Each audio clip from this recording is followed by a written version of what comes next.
What's up, everybody? You're listening to the Texture Pop Podcast on professionalism at its finest. Joining me, of course, I got one of my cohorts here, Brandon Carey. What's up, bro? And I'm your hosty host, Chris Acharya. I probably should have said my name first. Now I feel like an idiot. Yeah, I don't care. And Whatever. of course, you're probably wondering why it's just these two clowns, not the other. Where the other two? Sam is out doing business-related things, business-related people, and Garrett may or may not be joining us. We're not entirely sure yet. Yeah, hopefully he's doing all right. Of course, you know he's been busy, always doing all that stuff.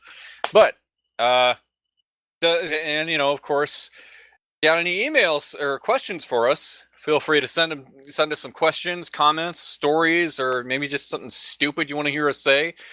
Feel free to email us at thetexturepop@gmail.com, and of course, you can also tweet at us at thetexturepop. @thetexturepop. And in case it was unclear why he said that, we didn't get any of your emails this week either.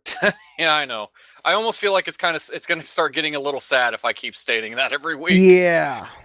So, we are still open to questions. Yes, always. We are always open to that stuff. We're even open to comments too. You can comment below, give us a like and all that stuff.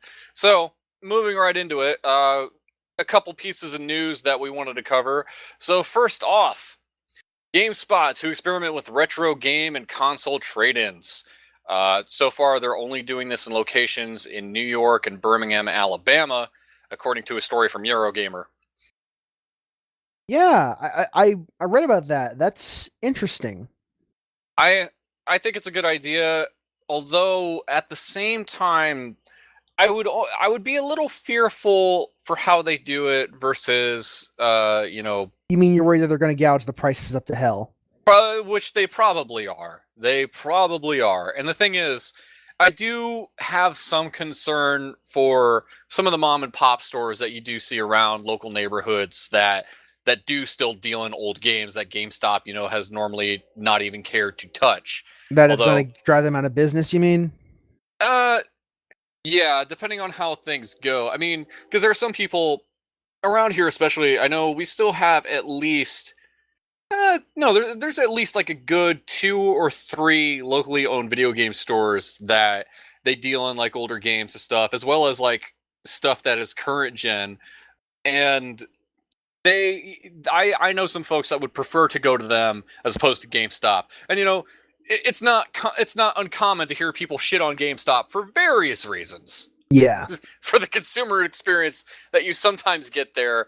I mean, I myself, I feel fortunate that I kind of know the dudes that work at mine, so I never get like a whole bunch of hassle and bullshit. It always feels like they're trying to do it only because they have to, not because they particularly want to, which makes it so much worse. Yeah, anybody that works in retail can tell you it's like we have to ask all this stuff because their bosses make them do it, and then they try to convince you to be happy about asking them to pay you money, and then it doesn't truly work. At least it didn't for me. Oh man, quick tangent. There was a shop around here called FYE, as in For Your Entertainment. Yeah, and it's all sorts of malls have an FYE. Yeah, and their thing was if you went in and you were only buying like a single thing, like a single game or single CD, they would always try to suggest like, do you want to buy a cleaning kit for like $1 or something or like that? And not too long, even before, like, the store eventually closed in my area, and not too long before it closed, not too long before it closed, like, the one lady, she, like, just straight up had enough. She was like, okay, can I be honest with you a minute? And I was just standing there, because I was going in just to buy a game, I don't remember what, but I'm buying a game, and I was like, nah, I don't need anything else, and she's like, can I just be honest with you for a minute? And she looks at the dude that's kind of like her coworker that's next to her. She's like, you know what I really don't like about the way things are run around here? Like, she's just openly saying this. Well, I mean, once you're closing, who gives a shit at that point? You're going to lose your job. You already lost it. Because she was basically saying, she's like, okay, we get like a mark. We have to write down every time we only sell one item. And then we get bitched at for it. Those weren't her words exactly, honestly. I mean, but yeah, the management does not like it when they only sell one thing. A single item. Yeah, that is shit. You can always tell who he truly feels about their employer when they're about to leave. Mm-hmm. Everything truly gets put on the table. Yeah. I mean, and before I never questioned it when I went in there. In my first job, my manager about how great it was to be at Arby's, but then when a week after he left, it was very clear he gave no shits anymore. Yeah. He gave absolutely zero fucks about anything. Yeah. And so yeah, I mean, so like people that work at GameStop, as easy it is to shit on, the consumer experience sometimes, they would not do it unless they absolutely had to. They got to remind you like the survey and everything. But kind of getting back to the story of GameStop selling old games, like I don't know, Brandon, I don't think of you as a retro person, although granted, not really, but I don't know. I mean, how would you feel if you could go into a GameStop and you could buy fucking PS1 or PS2 hardware again? I still have my PS2, so that wouldn't. I probably honestly I'd just go through Amazon to find something like that because I'm more likely to actually get the results I'm looking for. With GameStop, I doubt I'd be able to find the things I'd be looking for. Yeah. Although, and that's the other thing. According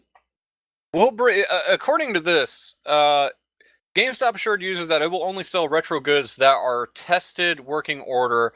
Quote, we'll bring all of the product back through the refurbishment operations center for inspection, testing, and repair, the retailer told IGN. And it also noted that older consoles will have the same warranty as current, used, and refurbished consoles. Which I don't think is a bad thing. Obviously. That's good. And it is good to have another retailer trying to kind of preserve gaming history, even if it's clearly for a profit motive. I mean, because it is hard to find those kinds of things unless you're actively looking for them. So having GameStop there, because everyone goes to GameStop, a lot of the common folk, and even I go to GameStop to buy games sometimes. Just knowing that it's there will make people more likely to search for it. I mean, and or at least browse the inventory. Yeah, and I think it was only like a few weeks ago when we were talking about, Sam playing Drakengard 1 and 2 from like PS2. Like, imagine if you could go into a store and find those. And granted, some of that stuff is obviously going to be hit or miss, especially with older games that could be more rare. Although guys like us are more likely to just emulate it. Yeah, exactly. Which is something I do, quite often for some of the stuff that, that I play. Especially like the licensed stuff, obviously. Anyway, plug a controller and you're all set. Mm-hmm. Yeah. And I do wonder like how they would price stuff. I mean, if it's anything like what they normally do, they will, they hike the price up on stuff, and they probably will not pay you more for something, even if it is older, or depending on how rare it could be. I think when it comes to like an old rare NES cartridge, I have a feeling people would still be better off going to like a local mom and pop store than going to a GameStop. Yeah, because GameStop will certainly fuck you. They will have to first build up inventory before they even become a respectable retailer in that kind of retro gaming thing. And I think for some people, like obviously trade-ins are not the thing to do when you go to GameStop. But if anything, when you're wanting to buy some older games, this may be, just another place of, I've hit up the pawn shops and I've hit up the mom and pops. Now I can hit up GameStop to see if they have it for a reasonable price. And that is, I imagine that like there are a lot of people who will consider this kind of thing for like a pawn shop where they have a box of old games that they can liquidate for quick cash without really thinking about how much it's worth. Yeah, you do get those. Like, I know I still have, true story, I still have some old Sega Genesis hardware that I was trying to unload on some people, but they just didn't want it. And the last time I like had some old hardware, I had an old Super Nintendo and a Nintendo, and I'm sure some people would say, how the fuck could I ever get rid of those? And it was like, dude, they were collecting dust. As much as I love the Super Nintendo, I needed the money, and I decided to sell it. Not to mention... And you weren't using it.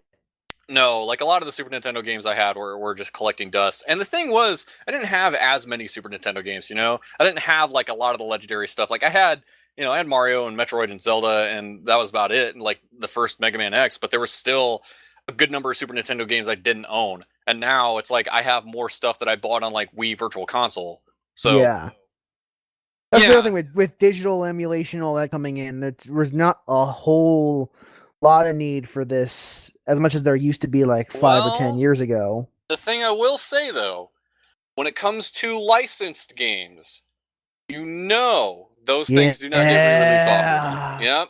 You find a licensed game that is out of print, you damn well better grab it. There is shit from 2 generations ago you can't find anymore. There's stuff from last generation you can't find anymore because it's out of print or because it's kind of expensive. Yeah. Yeah. So there are still some things that never see a virtual re-release. I mean, and granted, we've been able to get a good amount of stuff from both PlayStation Network and Nintendo. Notice how I don't say Microsoft. And it's pretty good that like I can buy an old PS1 game on PSN and play it on my PS3, but there's always going to be those things that never get re-released, and the only way you find them is if you find that physical copy somewhere. So if this makes it a little bit, I mean, I'm still interested. I still say it's a decent idea, but of course, like a lot of people, I would question how they implement it. That's what it's all going to come down to in the end. We should probably move on. You have another next story you want to talk about this week? Next story from Destructoid: Mortal Kombat's first canonically gay character. According to this again from Destructoid, tweet from Mortal Kombat X's cinematic director Dominic Ciancillo. I'm probably pronouncing that wrong.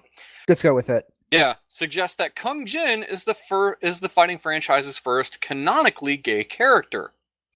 I love how they stress canonically because obviously, yeah, you know the shippers. Yep. Quote: I see people are picking up on the subtle exposition contained in Kung Jin's flashback. He said in a tweet picked up by Gay Star News. Glad we have observant fans.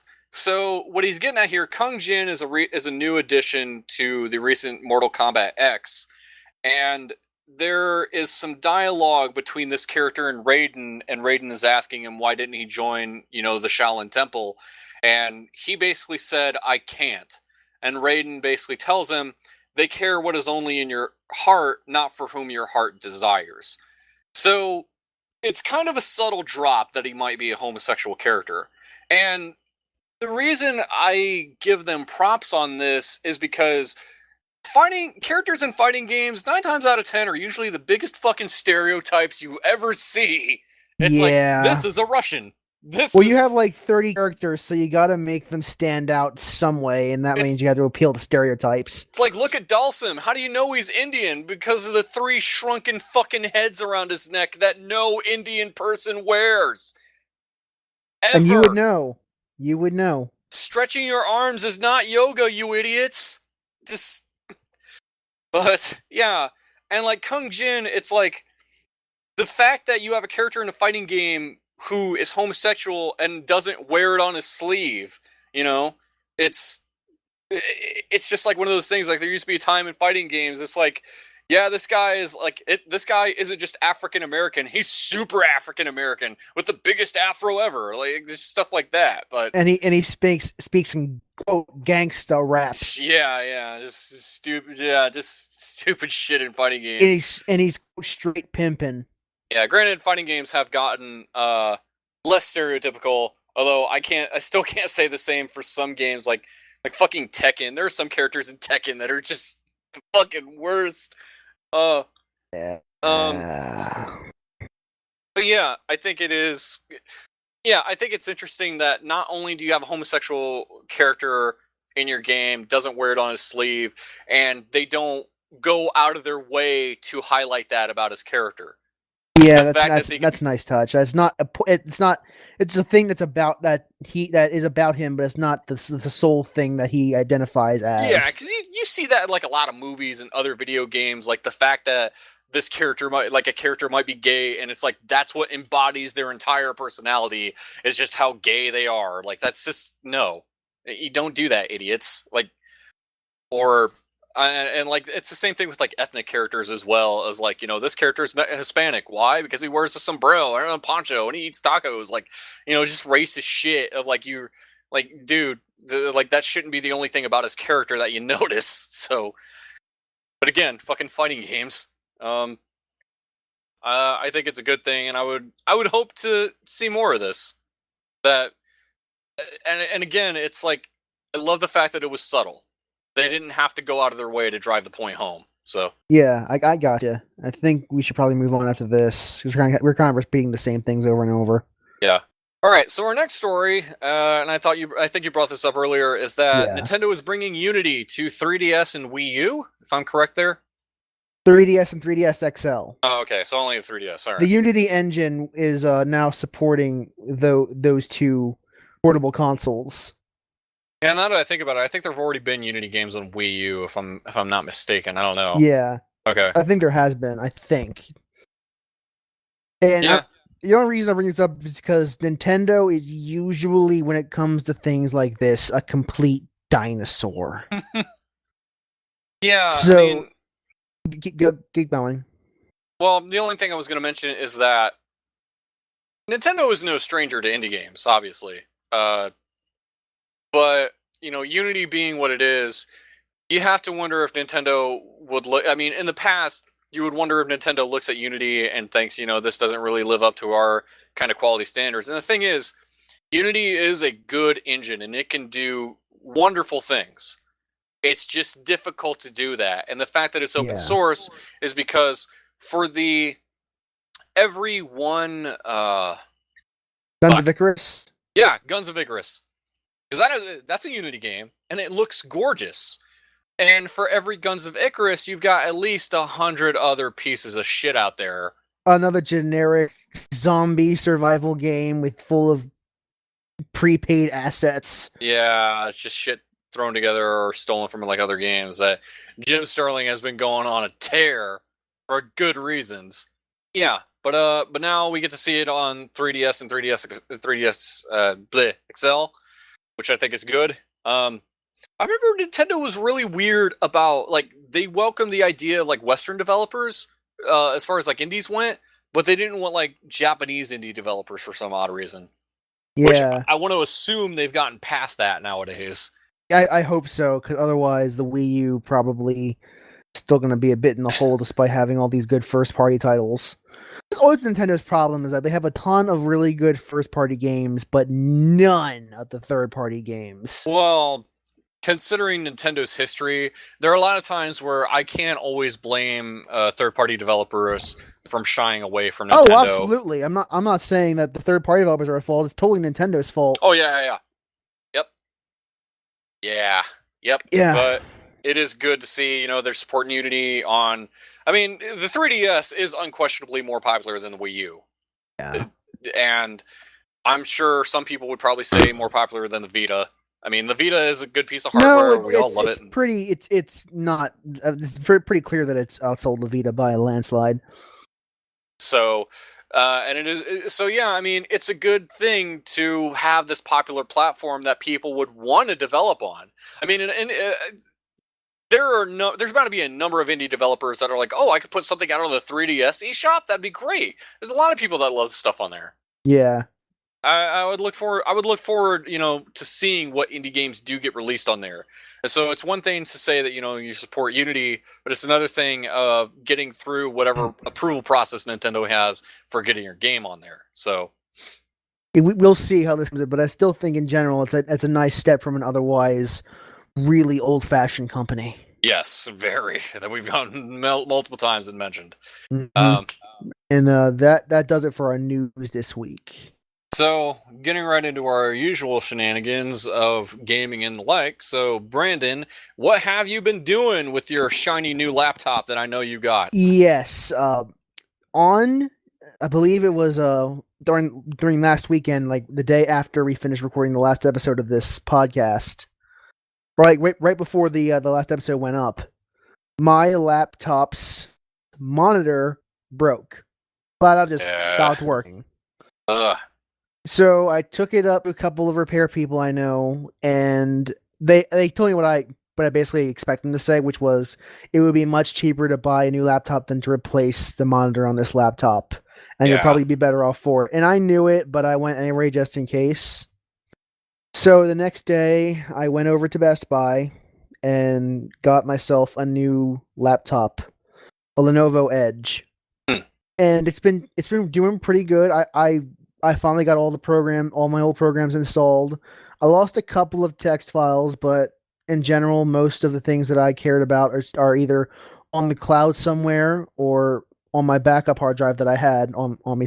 So nothing of note was lost in the transition. Yeah, I mean, and the funny thing is, considering some of the courses that I've taken in college, I've seen how it is possible to replace a display yourself, but it is tricky. It is pretty damn tricky. Yeah. Not to mention, and I wasn't gonna pay to have the hard drive backed up. I was not gonna pay that because it wasn't honestly worth it. Yeah, I mean, in any case, I know there are a number of people that are like, "Welp, hook a monitor into it, and now this is instantly a desktop." Yeah. Which I have to wonder if you even tried that though, like with your old I one. did, but it didn't have an HDMI out. Like not even like a DVI out, or it did, but I don't have a monitor that accepts that output. Huh. Weird. I don't have a whole lot of like new technology around my house. Well, the laptop is now the newest thing, so yeah. So it was just easier all around because I also have to take the laptop to college with me, and that would be a completely cumbersome solution. Yeah. So, well, I mean, even if you were somebody that's like, well, I got my laptop and this LED, I have to hook into it. Yeah, I imagine getting a couple of questioning stares if that was the case. Yeah. So I do have Windows 8 now because that's what the machine came with. How I don't hate it. Okay. It's so far it's actually been pretty nice because because my laptop's a touchscreen monitor as well. So it's been pretty cool to experiment with that. I do generally prefer the mouse input for the precision. It's not bad. I don't hate it so far. It's pretty nice. Then again, I have 8.2, which is the latest version, not like base 8, which was from all accounts terrible. Yep. I mean, I know Sam has gone on record a number of times mentioning how much he actually enjoys using Windows 8 on his desktop. Yeah. Which he doesn't have a touchscreen or anything at all, but he likes using it. Like, I am missing the start menu on the desktop, but other than that, it's not a huge loss. Oh, yeah. Well, wait till Windows 10. You'll get that shit back. Which I'll get that for free. Yeah, we all will. Yeah. Even Windows 7 guys like myself. How long did you have that old laptop, by the way? I got it the freshman year of college, so almost 4 years. Ooh, gee, yeah. You were due for a new laptop. Yeah. Now you can see what XCOM is like being played on that. Like, I was playing Pillars of Eternity, and I now have the ability to put the settings up to at least to a medium, if not high, comfortably. Yeah. And maybe now playing games like Payday 2 won't be complete fucking disaster. Yeah, them sweet graphics.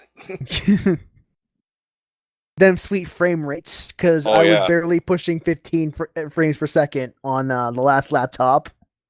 You heard it here, folks. We're going to be doing more videos of Payday 2. Or other such games. Now that we've got shit to work.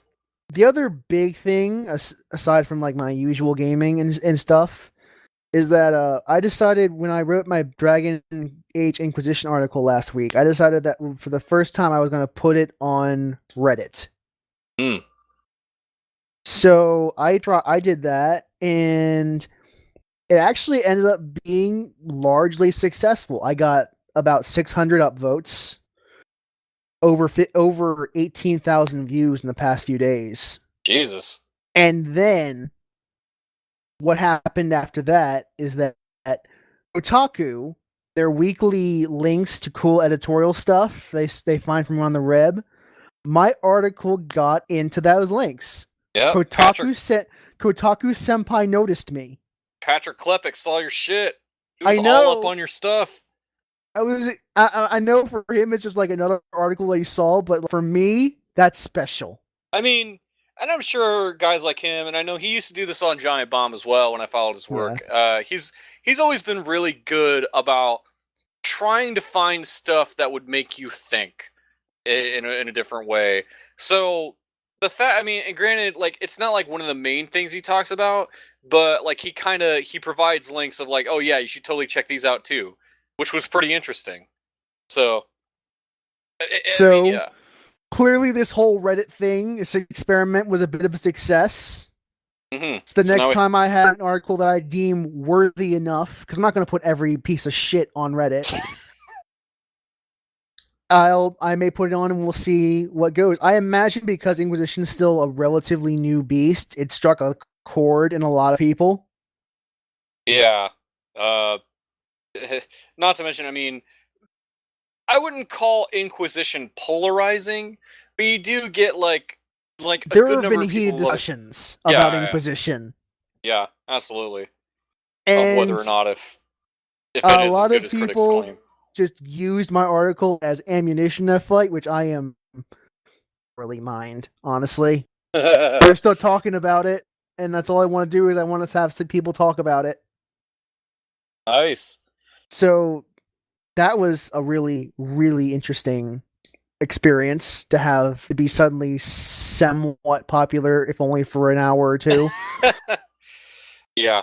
So look for the texture pop on Reddit. Yeah, maybe. Maybe. Yeah, maybe. We'll Man. talk more later about that. Sure we will. But It'll be aside from that, I have also been playing more Pillars of Eternity. How far are you? I am now on Act 3 out of 4. Getting there. And from the looks of it, Act 4 is just a single quest, so I'm getting close to the game. Kind of like one of those things to where it's like the final act is like beat this last dude, and yeah, which isn't always bad. I mean, you know, depending on how they execute it. So clear to see that the experience has not waned on you in any way. Like, I'm still interested. Like, the only problem I would have gotten farther if my laptop hadn't gone, and I didn't have to spend all this time getting my new laptop up to speed. yeah. But I am really having a lot of fun with Pillars of Eternity. It's a great callback to those old Dungeons and Dragons RPGs without the garbage parts of those RPGs. Yeah, as we've kind of touched on before. Although it's also good to see that you didn't have Sam's luck of having to start your whole fucking adventure over again. Yeah, isn't Steam Cloud Saves great? Yeah, it really is. And it's kind of good that you also get that shit on PSN. Yeah. And the only other thing I did this week that's really worth mentioning is that lately, over the past couple months, I've been watching a lot of Joss Whedon's old TV shows. So the big one is, the big one being Next Generation. I finished Buffy the Vampire Slayer. Was he on that? He made that show. That was his baby. Oh, that was what made him famous. You know what? I'm an idiot.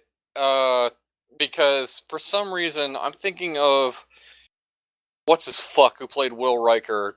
I don't know why. It's like I know the fuck who Joss Whedon is. Why the hell? But yeah, Buffy the Vampire Slayer.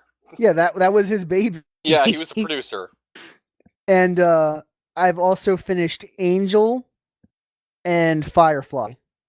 Yeah, in the past few days. Angel, if I remember correctly, that was like what, a season and a half, like, or 5. Really? Yes. Okay. So this is where Firefly only lasted a single season. Yeah, TV shows are where I kind of get a bad case of the dumbasses of especially since I don't keep up with a lot of like major TV programs. I mean, hell, I haven't watched South Park in years, but we'll get to that. Yeah. And Firefly is like this weird thing of like, I get people love it. Now I want to stop hearing about why people love it and think it should be brought back. And it's one of those things of like, you bring some old show back that got canceled. It's only unfortunate in that Firefly didn't seem to ever really get its chance. Those episodes were good. And if I remember correctly, it never really got a chance to really develop. Yeah, and if I remember correctly, it also got a movie, which was what I think Serenity was. Yes, and I have to watch that at some point. Yeah, it's one of those things where it's like, you would like to see something play out to like a good logical conclusion, but not overstay its welcome. And Yeah. that's really the problem that happens with TV, That was a problem especially. with Buffy and Angel in particular. Buffy the Vampire Slayer probably should have ended around season 5. Out of its like the last 2 seasons were kind of painful to go through. Like Sarah Michelle Gellar, They like she weren't was, they weren't terrible. They were good. It's just when you compare them to the previous seasons, they felt like they didn't really need to be there. and like Sarah Michelle Gellar, like she was there from start to finish, wasn't she? Like, Yes. yeah, Yeah, she was there from the whole time. which you have to give her props. Although, granted, the only Although I haven't really seen much of her since then, yeah, aside from the yeah, like Scooby-Doo movies. yeah. So I was gonna mention the only fucking thing else I know her from were those Scooby-Doo movies, and that's just about it. I know she was also on one other show where like she talked to ghosts and brought closure to people's family. I can't remember what it was. I know That's Ghost Whisperer, and that's a completely different person. yeah, it is. And is it really? That's Jennifer Love Hewitt. See, like I said, I don't fucking know. There are some times where like skinny bitches just all look the same to me. It's just Well, Sarah Michelle Gellar is a blonde, and Jennifer Love Hewitt's a brunette. I don't fucking know that. I just like I said, some of these bitches all look the same to me. Of here's this pretty long-haired, skinny ass bitch that we got to be a pretty face on our show, and it's like, okay, it's fine. Then they just all seem to run together. It's just same thing with dudes sometimes. Here's this other short-haired, square-jaw white guy that we got With for the a show. six-pack To where it's like, abs. that I can't tell the difference between the other short-haired, square-jawed white guy with six-pack abs. So, But going back to the quality of the shows in general, one of the things that I tended to appreciate with these shows and Joss Whedon's writing in general is that one of the things that I really liked about Joss Whedon's writing that the characters and the dialogue, they felt very natural. like these are conversations that people would actually have. Yes. And it's because they don't have perfect vocabulary sometimes. Like they'll say instead of like I don't know, they'll use like weird pseudo speak like a teenager would use, but they don't quite understand the vocabulary behind like what they're saying, but they know the basic idea behind it. Yeah. Like I'm trying to think of an example right now, but like they'll say that the energy is getting focused and everything. And then they'll say, and then someone's like, it's all, and then someone else will say, focusy. And then they'll go, yeah, pretty much. And it's something that you'd expect an actual human to say, not like a textbook. Yeah. Or people, yeah, because you clearly tell when like you see dialogue in movies and it's like nobody fucking talks like this. This is. And I do appreciate that because it definitely adds to the immersion factor of the TV show, and it definitely helps the characters be a bit more relatable.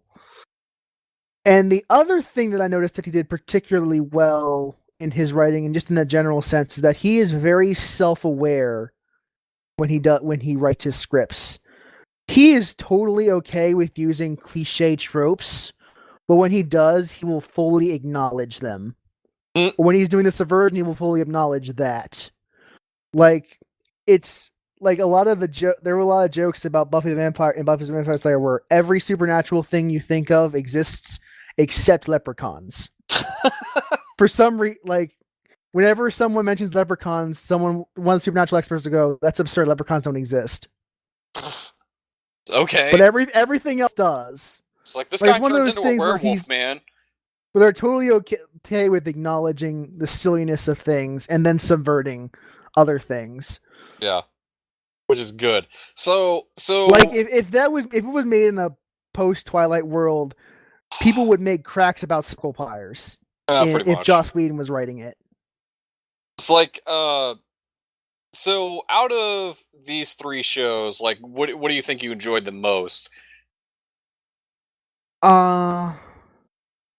That's a tough one because I actually did like all 3 shows for different reasons. Even though Angel had season 4's Angel really wasn't that great, but the other four, like in the last season in particular, were really well done. Buffy, like I said, season 6 and 7 didn't really work for me. But Firefly, it was good, but it didn't last long enough for me to get a real strong read on it. Like I definitely enjoyed my time with Firefly, but Fox unfortunately didn't want me to have that good time very long. It got canceled after one season. Not even after a full season, unfortunately. Only lasted 13 episodes.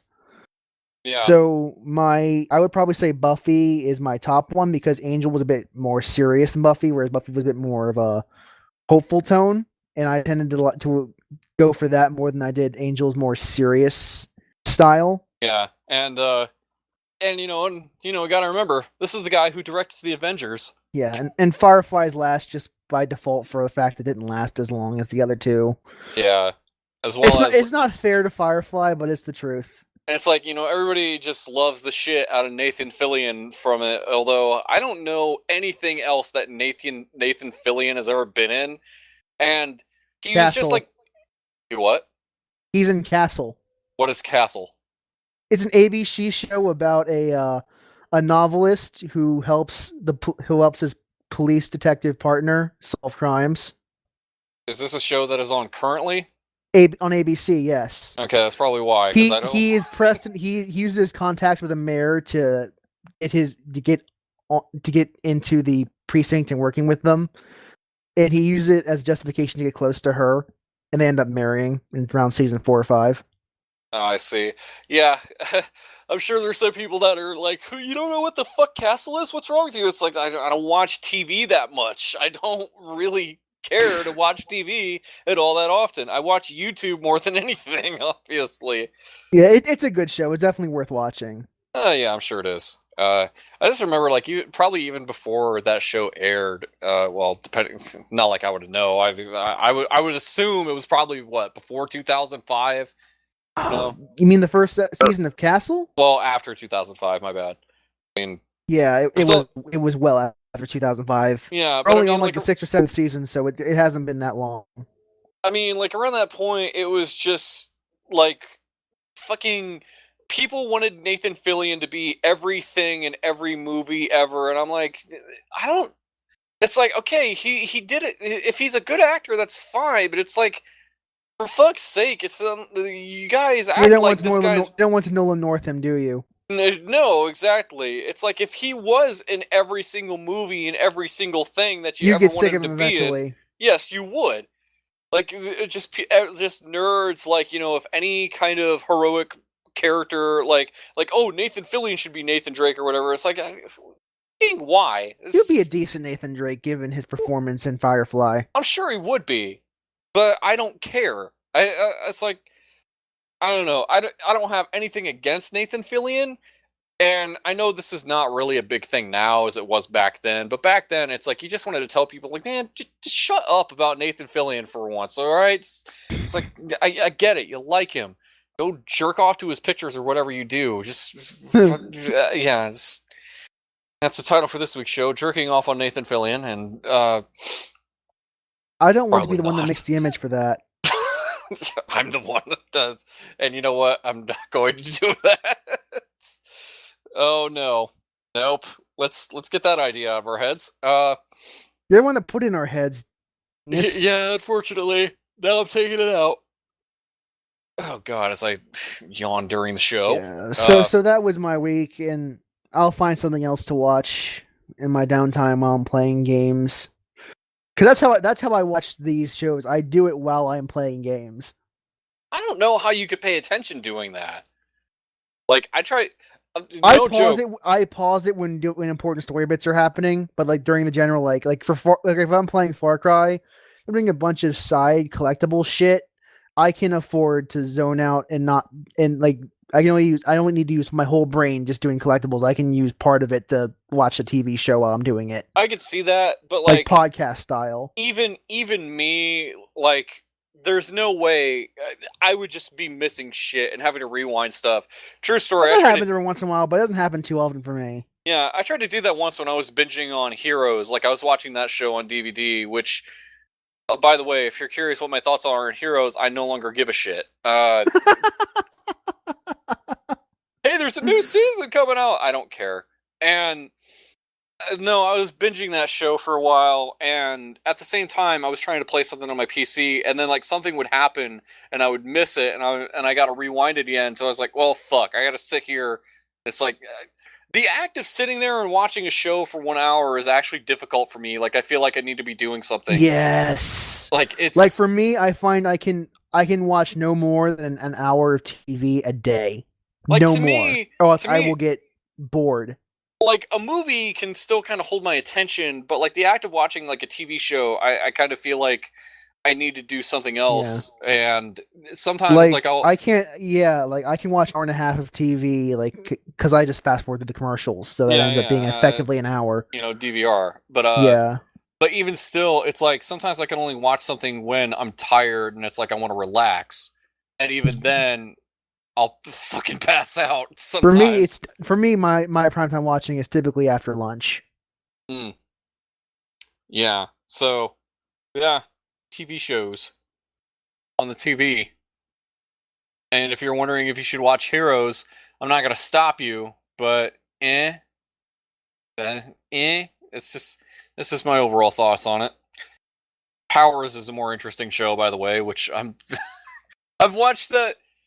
Since we're on the topic of TV and stuff, Powers, which for those of you who don't know, is the PlayStation original series that you can only watch on your PlayStation device. I still have to watch that. Yeah, I watched the pilot and I haven't watched anything else, despite the fact that I get emails all the time for PSN. There's a new episode, and granted, it's basically like Netflix at that point of you can just sit there and binge if you want to. But to me, now it just feels like a fucking to-do list. Like, oh man, I got another one to sit through now. But granted, Powers is a good show. I didn't really have any complaints about it. I think it's a lot more interesting than a lot of other shit that gets put on TV that tries to be a superhero program. This, to me, actually kind of felt like, oh, wow, they are kind of taking the idea of this is set in the world of a Saturday morning cartoon, but, like, they get to say fucking shit and murder and homicide happens. So, it's a decent show, and I do recommend it. It's just, again... That's a good title for this week, Homicide Happens. Oh god, you know what? That's even worse. That's what is wrong with you? Homicide Happens. No. It does. I mean, granted, at least it will once we start playing Fuse. You know what? I don't think even Homicide will happen then. I think all of us are just going to get collectively bored. Oh man, yeah, probably. Oh man. And just think, that's what we got to look forward to when Sam comes back. Fuse. Yep. Oh Christ, Fuse. I will say it is not all my fault. You assholes did this to yourselves. Yeah, but it feels so right to blame you. Oh, whatever. Blame the host like everyone does. So moving right along, I guess I'll just get into what I did. Nothing really too eventful. So the big game I was playing was South Park: The Stick of Truth, which is something I had been meaning to get around to doing. Tell me about this game. Oh God. I know this game has been out for a while, and a lot of like the raunchier stuff people kind of already know about at this point. Yes. But at the same time, I'll just kind of mention some of the stuff that I have been through. As far as like game progression, I've really only gotten through like what is considered the first full day, which is here's this main story quest that happens during the day, and here's a main story quest that happens during the night, and then whatever side quests and like that I decided to do in that time. And so, for those unfamiliar, South Park: The Stick of Truth is an RPG. It is one of the few games where Matt Stone and Trey Parker were heavily involved in the development of this, which is surprising considering the fact, of what those guys do and how busy they can be, because this was a project they were both very passionate about. they wanted to make this happen and they wanted to be involved. And like Pillars is also an Obsidian game. Yeah, it is an Obsidian game. Holy shit. Yeah, and it's great to see that this still got to be released and it still came out, despite some of the headaches that Matt and Trey obviously went through, because originally this was going to be published by the gone and not forgotten THQ, and then the rights were picked up by Ubisoft. Who? Ubisoft published this game. Oh wow, I didn't know that. Yeah, they picked it up from THQ when they went under, and I know there was like a little bit of legal trouble between Matt and Trey and Ubisoft, but I think it all kind of worked out relatively harmless. Don't you love legal fees, legal troubles? I love legal troubles. It gets ridiculous, and I know having their publisher go bankrupt on them was not something they wanted to have happen. And not something that they ever expected, and I'm sure it put such a headache in the process for them. But again, I'm glad that they did this and stuck through it. And they've done a number of things. Like their whole Broadway show of the Book of Mormon. That's another big project that they did, and I wish I could watch that one of these days. Oh man. So Southward Stick of Truth. It's an RPG. You make your own little boy that inhabits the world of South Park that does not speak, and I love the fact this game will pick at various video game tropes of the silent protagonist, of because you make your own 8 or 10-year-old, however old these kids are supposed to be, and the parents that you have in this game, they're like, he's not saying anything. I guess that means he doesn't remember. They also always... episode title, Making Your Own Little Boy. Man, what? I know I kind of started this, but I think these show titles, none of them are don't suggest anymore, please. I feel like we're going to go down this long road of this is getting too creepy. This is getting too much. You did start it, though. I know. I admit that. And I'll fucking put it into it right here and now. But, so, you create your character and you have 4 classes that you choose You can't from. stop laughing anymore. not just at the suggestion, but also what goes on in this game. You have 4 character classes to choose from, because it's a turn-based RPG where you get into combat and you do turn-based stuff.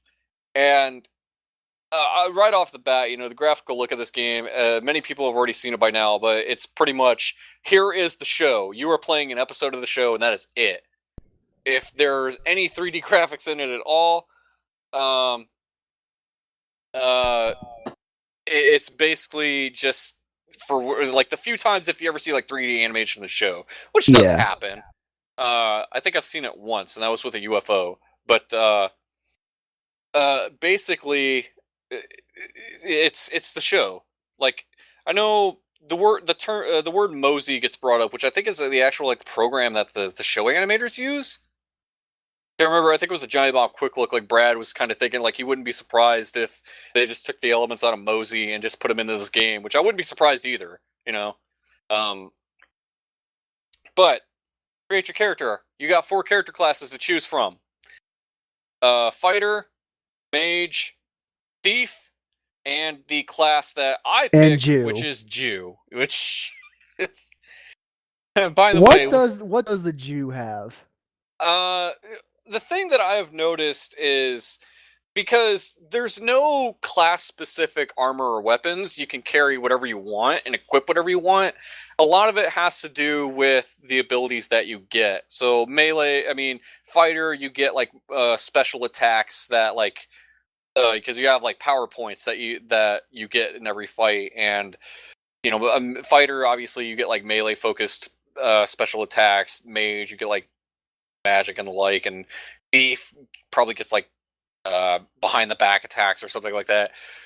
But my character class, the Jew, which by the way, my character, the Jew, this episode. By the way, we've see this only got worse. Every title suggestion has only gotten worse. I'm fearing for my damn life of what.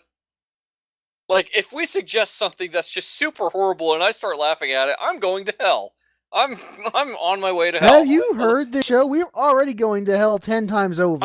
You know what? I was probably going to hell the minute I What's played the one Jew. more? I was probably going to hell the minute I played the Jew class, but and again, we're not trying to be offensive. This is what this game does, and This is what this game does. Title for the episode.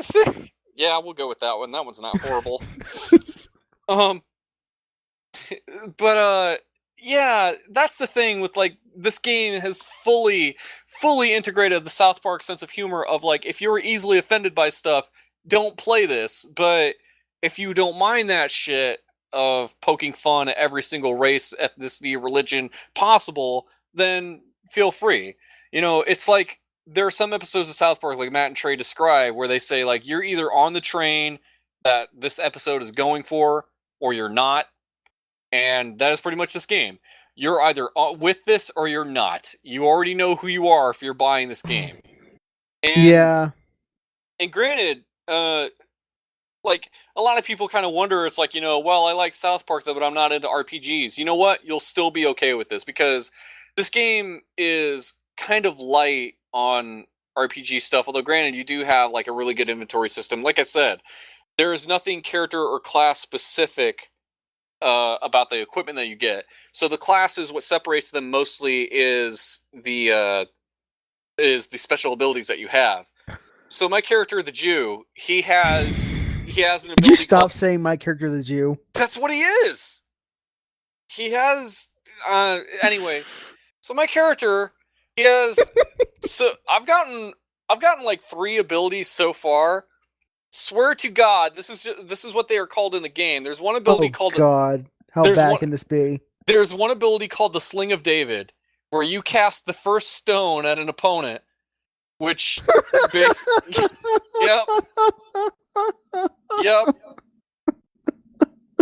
Take it all in. If only Sam and Garrett were here to hear this. I'm sorry, I could have sworn I heard you say the Sling of David. That's what the move is called. The Sling of David. Okay, go on.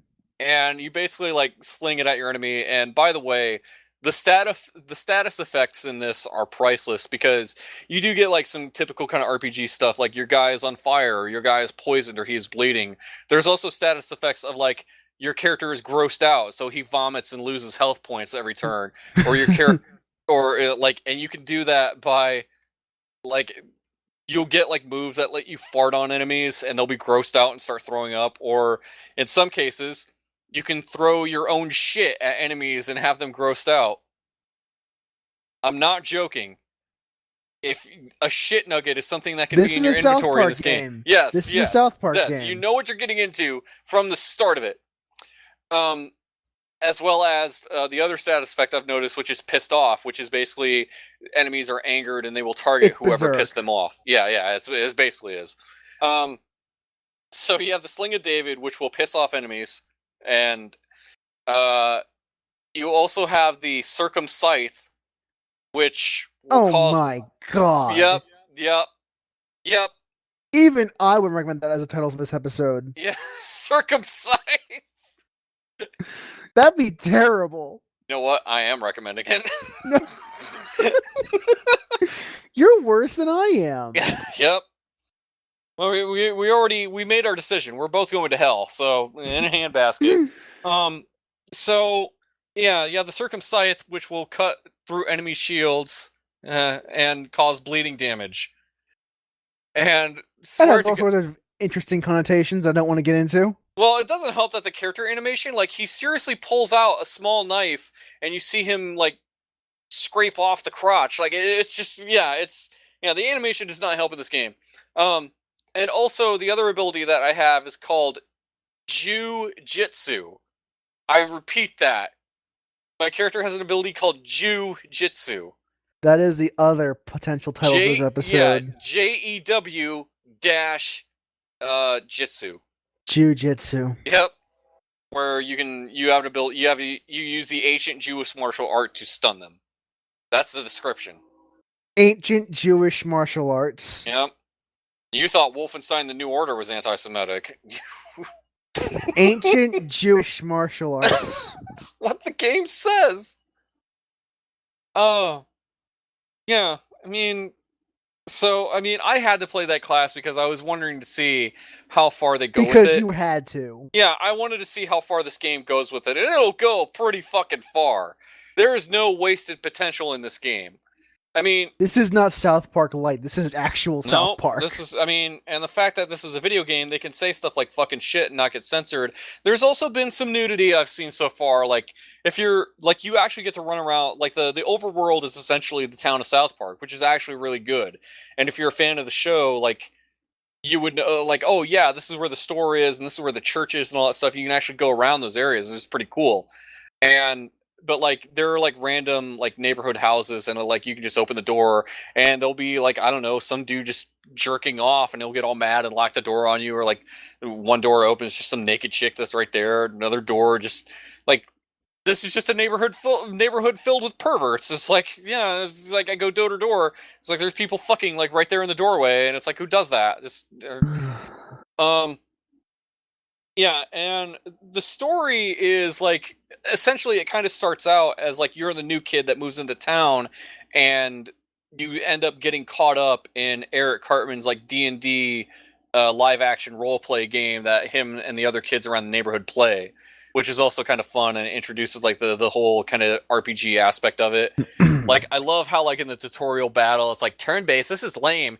No, Clad, you have to you have to wait your turn. This is like medieval times. Like, yeah, and the writing is there, and the whole D&D-esque live action roleplay backdrop of it is also really great. But also you do start to get into points of like, where does the pretend start to end for these kids, to where it's like you have like Butters, his weapon is seriously like a common hammer, and he just hits the shit out of kids with it. And you start also, by the way, your character class determines your starting gear. So obviously, if you were a fighter, you get heavy armor. You get like a and cardboard. If you're a Jew, you get a cane. And also, God your character is equipped with a yarmulke and side curls. Yep. But again, it's not like you have to use that stuff. You can equip whatever you want. I mean, I've gone from, using the cane to using a hammer to using a club. Or what I recently got, a large alien dildo that is a former anal probe, and I'm running around town hitting kids with it in fights. I use that in Saints Row 3. Yep. See, there's the title. There's the title of our show, Alien Dildos. There we go. I use that in Saints Row 3. Yeah. You get like these, you get like arrows and snowballs as like ranged weapons. Because that's the other thing of, no matter what your class, you will always have a ranged weapon because of the way the combat works in this game. The combat is, there's some nice, it's almost like Paper Mario in the fact of it is simple, but there's still some depth there. Not enough to overwhelm you, though. I know you probably haven't played a Paper Mario game, but it's that kind of level to where it is kind of fun. And aside from the fact that, that it's turn-based, you're not just going through menus Final Fantasy style. I love the way you said it. It's not like those kind of RPGs. It's fun. Well, yeah. I mean, you're more of an active participant because, you select to attack a person, and you can either do like minor hit combos, or you can do one strong attack. And because like you select to attack somebody, and then you'll go up to them, and you can like push the button to land like the perfect strikes depending on like the timing. And that also works for when opponents are attacking you, and you can push a button to defend yourself to take less damage. So yeah, you do want to pay attention. You do want to be active in it. It's not just a matter of, I go through menus, and because my number is higher, I do more damage, blah, blah, blah. It's like, no, because I'm an active participant in the battle, and because I'm getting my timing right to where my strikes hit perfectly to get critical damage and the like. So, and like I said, I've only gotten through the first full quote-unquote day in this game, to where in the same day, I destroyed some kid's house trying to get the stick of truth, which I'm not going to go into explaining each and every single thing, but like, well, the whole D&D backdrop of it, which this game has this really great, like, Ralph Bashki-esque animation that they open with of like Lord of the Rings kind of 70s animation style, where they kind of explain like whoever has the stick of truth controls the universe. And it's like, so all these kids are fighting over a stick. And the funny thing about it is like whenever one of them has a stick of truth, they get to decide what the rules of the game are. Like it's funny when they're fighting, they're going into Timmy's house, and Timmy, it's like, Clyde's playing a thief, and he's like, I can't open the door, it's enchanted and locked. And Cartman tries to open it, and he's like, damn it, Timmy, you can't hold the doorknob. And Timmy's like, oh yeah? Well, I got the stick of truth, so I can say that holding the doorknob is okay. It's like, yeah, he has a stick of truth, he can decide the rules of the universe. It's like, damn it! Yeah, it's good stuff, but of course, as I've played it in the first real night, you get abducted by aliens, and then you get an anal probe that is used as a power-up that is now forever lodged in your ass the rest of the game, and you can use this to teleport to different areas. Anal probe lodged in your ass. Yeah, you have an anal probe lodged in your ass Title. the whole game. Title. Here we go again. It's going to be one horrible title after the other. I thought we broke the streak. You played South Park. This is all your fault. I don't care.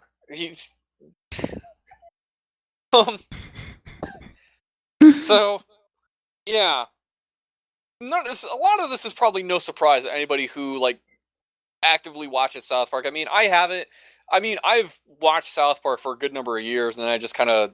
I don't watch South Park, but this is exactly what I expect from South Park, which is why I don't watch South Park. Absolutely, and I know of a lot of the other ridiculous shit that I'm in for. I mean, granted, some of the other things about this game is that you also have character summons, like you would in Final Fantasy game. Except character summons in here are like you can summon Jesus, who he straight up rolls in with sunglasses and a machine gun and shoots your enemies. And you can also summon Big Gay Al, who takes an enemy up his ass. Yep. Okay. Yeah. You can. And the that thing happened. is, I love how like every time you meet up with one of the characters that you can summon, all of them tell you, "Oh, I won't show up for boss fights though; those are hard." So you can't use summons on boss fights, but in regular fights, you can have summoned characters show up. So, yeah, I'm really digging it so far. And granted, I know some of the stuff has been kind of spoiled for me because I've seen friends like stream this and play through it, and I'm just sitting here laughing in disgust. But I'm still looking forward to playing through it myself. And so basically, if you like South Park, you'd like this game. If you don't like South Park, you're not going to like this game at all. That's pretty much it. I think, regardless of how you feel about RPGs, because that point is pretty much moot. This really is like a light RPG, but it's also still a very satisfying one. Like you don't feel like this was something that was dumbed down to the point of being irrelevant. No, this actually, it still feels like a challenge. And granted, you can adjust the difficulty. I've kind of left it at normal at the default, but this still feels like a decent challenge of an RPG, and you would want to make sure you know what you're doing. Like some of the boss encounters I've had have been a little tough. Like you fight some of the boss aliens on the ship, they can be pretty challenging. And granted, because they're weak to lightning, and I had items that are specific for that weakness, I managed to do pretty okay. So there's still a good amount of thought and everything that's put into this. And again, a lot of the tropes and shit they make fun of for other video games, like useless audio logs. We all know how stupid that is. This game pretty much points that right out. Of like, you find an audio log of a dude talking about how pointless audio logs are. Like, I like the one that says, okay, I found one audio log that was actually kind of amusing. It said the door code was 776. See, that was useful, because I didn't know what the door code was before I listened to the audio log. Like, just explicitly pointing a finger at stupid shit. Like, it's great. Yeah, I'm loving this game. I'm looking very forward to finishing it. That's really the only real thing that I've played this week. I haven't messed around with much else. I've installed a couple of other things, but haven't gotten around to them. But yeah, South Park Stick of Truth. As great as the game is, I still would only recommend it for people who are into South Park, especially because you would obviously get more out of it with some of the various callbacks and stuff that they make, because it's still fan service is all hell. Of certain landmarks that you would go around and you know what that's from. It's like, oh yeah, I saw that episode when they did that, or like some of the stuff like to where I like this game could be continuity for South Park as a whole. You know, like I can see him talking about this, like, oh yeah, remember when we did that thing and that new kid, blah blah blah. Like, I'm sure they've never done that on the show. If they have though, I'd love to hear about it. Tell us in the comments. But yeah, I think that's enough for a podcast. yeah, I think so. I think we Bit did of a a good job. shorty but a goodie. Holding down the fort with just the two of us. We'll be sure to rectify that next week. Yeah. So before we wrap up, though I didn't write anything this week, Interactive Friction Season 2 has now come to a close. Mm-hmm. We have finished our playthrough of Tomb Raider 2013, and we are looking forward to our next season, which we still haven't done any recordings of it yet, but we're going to soon. Yeah, so stay tuned to the Interactive Friction channel, which I think we'll start leaving links to in the description for people who are curious. It's a really fun show to do. Yeah, it is. It's some pretty insightful stuff. And of course, you know, your blog / website of pressstarttodiscuss.com. And of course, you can find Sam's own writings and ramblings on his website at emptyskybox.com. You can find the links in the description below, as well as, you know, our links to Twitter. And if you want to ask us something, want to read something on the air, have a story or comment or something funny you want to share with us, feel free to email us at thetexturepop@gmail.com, or you can do so at thetexturepop on Twitter. And if you appreciate us doing this kind of stuff, feel free to like and subscribe and comment, because it makes us smile if you do that. Every time it makes us a little happy. Every time you choose to make a comment, Sam refuses to download an anime wallpaper. Every time you like, subscribe, or comment, one of us will have a girlish giggle somewhere, even if it's something like Chris can go fuck himself. And I go, ah! Yeah. I like to think it's more like the Pillsbury Doughboy when he just goes, Sam is doing that somewhere out in the world, and so is Garrett. So, no, when he's finished selling furniture. Anyway, but that's going to do it for this week, and be sure to stay tuned next week. Same Texture Pop time, same Texture Pop channel. This is the Texture Pop, signing off. Later.